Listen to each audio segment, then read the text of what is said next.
दोस्तों नमस्कार। दोस्तों ये देख लीजिए धान का यहाँ रुपाई अब चलना शुरू हो गया है। तो अब हम लोग सीरी विधि से धान लगाएंगे। तो सीरी विधि से धान कैसे लगाया जाता है इसके बारे में हमारे प्राण संस्था से आए हुए हैं और प्राण संस्था से आए हुए हैं वो आपको पूरा डिटेल्स में इसका थ्योरी को बताएंगे। और इसके बाद व्यवहारिक रूप से यहाँ बगल में रुपाई का कार्य चल रहा है धान का, तो हम लोग उसमें देखेंगे। तो एक हमारे सौरभ कुमार सर आए हुए हैं और एक हमारे बलजीत कुमार देखिए आपके सामने हैं, प्राण संस्था के हैं, ये आए हुए हैं। और हमारे एक किसान हैं, इनको भी लगाना है सीरी विधि से। हम खुद लगाएंगे, हम खुद एक किसान हैं, लगाएंगे। और ये देखिए मनोज कुमार जी हैं, ये भी एक किसान है, ये भी एक लगाएंगे। तो आपको बिल्कुल व्यवहारिक रूप से हम लोग बतलाएंगे कि किस प्रकार ये सीरी विधि से धान को हम लगाएंगे और लगाने के बाद उपज कितना अच्छा होगा आपको अपडेट कर करके इसको हम दिखलाएंगे। रेडी। नमस्कार किसान भाइयों, मेरा नाम सौरभ कुमार हुआ और मैं प्राण संस्था के द्वारा यहाँ पे प्रोजेक्ट एग्जीक्यूटिव पद पे कार्यरत हूँ। और यहाँ पे हम लोग अभी रफीगंज आए हुए हैं। यहाँ पे हम लोग अभी सीरी विधि का कार्य कर रहे हैं, जो कि सीरी विधि से धान की रोपाई कैसे होती है उसको विस्तार से थोड़ा सा हम बताएंगे आपको। और इसमें क्या क्या कॉन्सेप्ट को फॉलो किया जाता है उस चीज़ को भी हम बताएंगे। जैसे सीरी विधि हम लोग धान की रोपाई करते हैं, सबसे पहले हम आपको ये बताना चाह रहे हैं कि हम जो नर्सरी तैयार करते हैं सीरी विधि से, जो कोई भी बिछड़ा कोई भी वैरायटी हम लें उसमें जैसे कि हम पहले तो क्या करते हैं कि बेड से हम उसको नर्सरी तैयार करते हैं, जो कि 3 फीट चौड़ा होना चाहिए और 5 फीट लंबा होना चाहिए। ये बेड की लंबाई चौड़ाई है। उसमें जो फिर हम जो बिछड़ा डालते हैं, बिछड़ा को पहले हम लोग क्या करते हैं कि बीज शोधन करते हैं, बीज छटाई करते हैं। बीज छटाई करने के बाद उसको फिर हम सीडलिंग के द्वारा नर्सरी में उसको बुनते हैं। अब उसमें होता क्या है कि हमको जो नर्सरी हम बुनते हैं, अब उसका जो हम सीरी विधि से जो नर्सरी तैयार किए हैं उसका जो मुख्य एज होता है वो 10 से 12 दिन का होना चाहिए। और 10 से 12 दिन का जब वो तैयार हो जाता है तो उसको हम फिर वहाँ से निकालते हैं नर्सरी से, और नर्सरी से निकाल के फिर अपने खेत में बुवाई करने के लिए ले जाते हैं।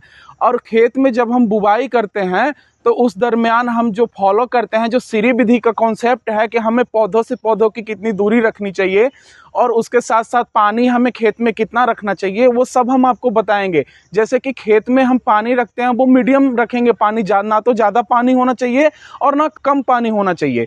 उसी अनुसार हम देखते हैं कि जो हम पौधों से पौधों की दूरी लगाते हैं वो उसी में एक पौधे हम लगाते हैं, उसमें 1 से 2 पौधे ही लगाते हैं, ये नहीं कि ज़्यादा पौधे हम लगाते हैं। और जब 1 से 2 पौधे हमारा जब हम उसमें रोपाई कर देते हैं उसके बाद फिर हमें क्या होता है कि 10 से 15 दिन उसमें हमें बीडर चलाना पड़ता है।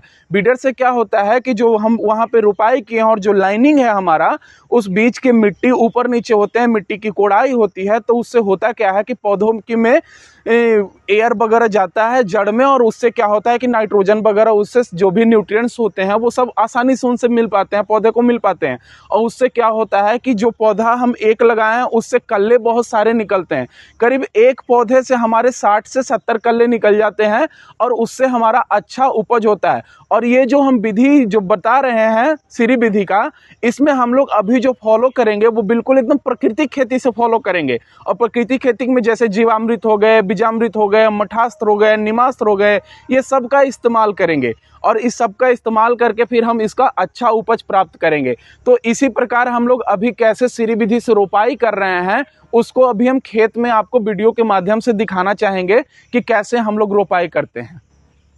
किसान भाइयों, मैंने आपको भी वीडियो में वहाँ पे बताया आप लोगों को कि सीरी विधि का कॉन्सेप्ट क्या क्या होते हैं। तो आप लोगों को चलिए अब आपको दिखाते हैं कि हम सीरी विधि से जो रोपाई करते हैं उसका मेन एक्चुअल डिस्टेंस क्या होता है, पौधों से पौधों की दूरी, और जो हम लोग कितना पानी का इस्तेमाल करते हैं, खेत में कितना पानी होना चाहिए, तो उसका हम आपको दिखाते हैं। जैसे कि देखिए, हम लोग जो पौधे लगाते हैं उसमें कम से कम बस यही हमें बस 1 से 2 पौधे रखने हैं। इससे ज़्यादा पौधे हमें नहीं रखना है एक सीडलिंग में, बस 1 से 2 पौधे रखने हैं।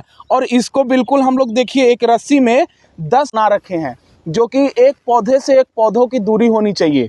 और इसमें हम लोग इसको इस तरीके से रोपाई करते हैं और इस तरीके से रोपाई करके उसी स्थान पर उसको छोड़ दिया जाता है।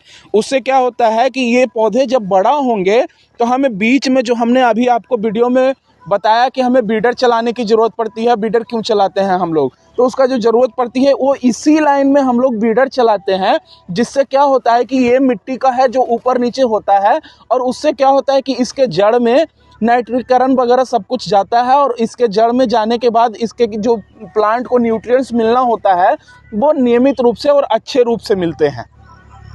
और आप देख सकते हैं कि यहाँ पे दीदी लोग कैसे सीरी विधि से रोपाई कर रहे हैं धान का, और काफ़ी लंबा प्रोसेस से कर रहे हैं इन लोग। हाँ तो देखिए दोस्तों, अभी जो ये बताए हमारे, तो ये जो यहाँ डिस्टेंस जो है देख लीजिए, ये लाइन से लाइन की दूरी रखना है 10 इंच रखना है, या इसको 1 फीट भी रखा जा सकता है। और यहाँ जो ये बीज जो लगाइएगा, एक एक पौधा को लगाना है, ये एक बिचड़ा है, एक लगाइए या फिर 2 लगाइए, और इससे ज़्यादा आपको नहीं लगाना है। इससे ज़्यादा अगर लगाइएगा, इस प्रकार 10-5 लगा दीजिएगा ऐसे। अगर ऐसे जनरल जो रुपाई होता है लोग करते हैं देहातों में, किसान लोग, वो 8 से 10-15 बीज तक इसमें लगा देते हैं, 10-15 बिचड़ा लगा देते हैं। इससे क्या होता है कि बहुत सघन हो जाता है, और सघन होने के बाद इसमें फुटान नहीं हो पाता है, बहुत कम होता है, और इसका डायरेक्ट दुष्प्रभाव पड़ता है कि उपज कम जाता है। तो इसलिए हमको लगाना है 1 या मैक्सिमम 2, तो 1 या 2 इस प्रकार हम लगाएंगे। अब लगाने में भी देख लेना है कि लाइन के जस्ट बगल में लगाना है, और इससे पौधा से पौधा की दूरी रखना है, यही 10 इंच रखना है। और कोशिश कीजिए लगाते समय कि ये जो बिचड़ा है ना, ये ज़्यादा गिरे नहीं, बल्कि थोड़ा इस प्रकार खड़ा रहे। अगर इस प्रकार पकड़ के आप ऐसे लगाइएगा, अगर ऐसे आप पकड़ के ऐसे रोपते हैं, जो जनरली सामान्यतः महिलाएं रोप देती है, इस प्रकार अगर ऐसे लगा देते हैं तो ये बहुत डीप चला गया, बहुत अंदर चला गया।